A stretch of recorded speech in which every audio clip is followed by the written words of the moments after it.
Hi, I'm Peyton Dale and I am your friendly neighborhood wardrobe stylist. Welcome to the Peyton Project. On this show, I'm going to give you all of my tips and my tricks that I've learned over years and years of styling. I'm going to take you behind the scenes with me as I style people's music videos and photo shoots and for every day. And we're also going to be talking to a lot of my personal friends about what makes them tick when it comes to getting dressed in the morning.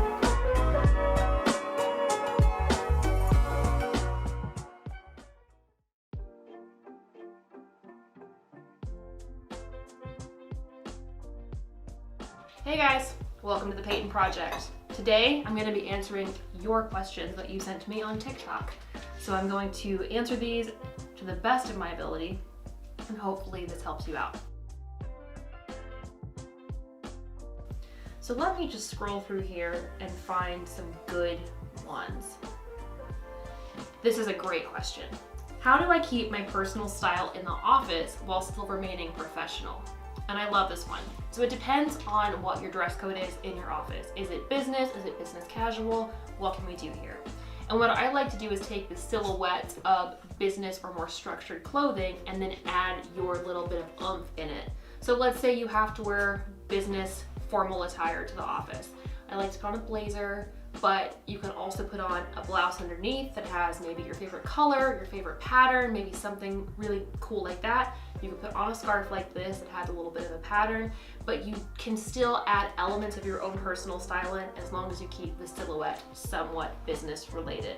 We do not need to be going into the office in fishnets and a corset. We just don't. What are some wardrobe staples everybody should own? I feel like a lot of people talk about this, but I think the other thing that I see a lot of is when people hear capsule closet or staple pieces, they all think it's the most boring, just awful blah things, and that's not necessarily true.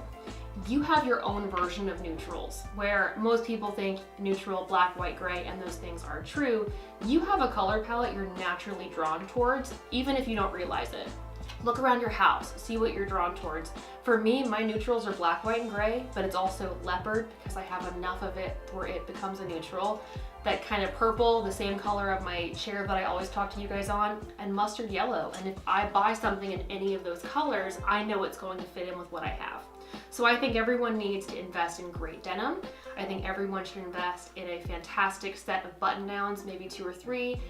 Basic tees in your neutral color palette are going to get you so far, and some kind of jacket, whether it's a moto jacket, whether it's a blazer, whatever that is, and then shoes.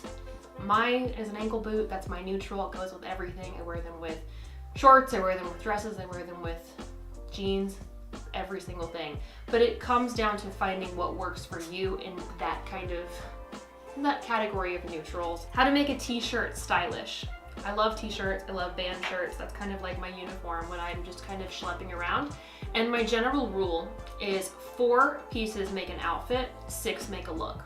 So if you're trying to leave the house getting dressed and you still want to look put together, 4 things is sufficient to get you through the day. So if you want to dress up that t-shirt, put on your t-shirt and your jeans, so there's 2.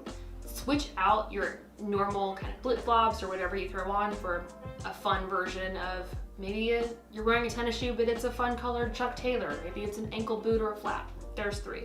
4 would be leather jacket or a blazer or something on top of it. If you really wanted to go over the top and make a statement, add earrings and maybe a pair of sunglasses or a scarf. And that is a great way to figure out if I'm dressed or if I'm just wearing clothes, because they're 2 different things. Ooh, this is a good one. How to make vintage wearable. We talked about this in our vintage episode, and vintage to a lot of people can scream costume, and it doesn't have to. This is vintage. This jacket is. It's an old Dior blazer. It's a men's jacket. And if you want to buy vintage in a way that is modern and it's also something that is going to last you a long time, look for neutral cuts and colors. Fashion is on a 20-year cycle, so all the stuff from the 90s, it's back in. I don't know what kind of jewelry suits me. Should I wear silver or gold? How do I mix metals and how do I tell? This is a really big question that a lot of people have, and I'm a fan of mixed metals, and I wear mixed metals quite often. Mixed metals meaning silver or white gold and gold. And what I like to do when I mix metals is I like to wear kind of like a dark neutral color palette. So I'll wear all black, but I'll have silver and gold. My wedding ring is platinum, but I have a band that was given to me. It's made out of yellow gold from my family, so I just kind of stack that in the middle. But if I'm wearing yellow and white, I tend to keep everything else pretty dark. The way to tell what's gonna suit your skin tone the best is if you go to your arm and you can look at your veins. If you're blue, you're more kind of cool tone and you probably would look better in a silver tone. And if your veins are green, you look better in gold. So you have a more olivey skin tone. Or you could just say screw it and wear whatever you want.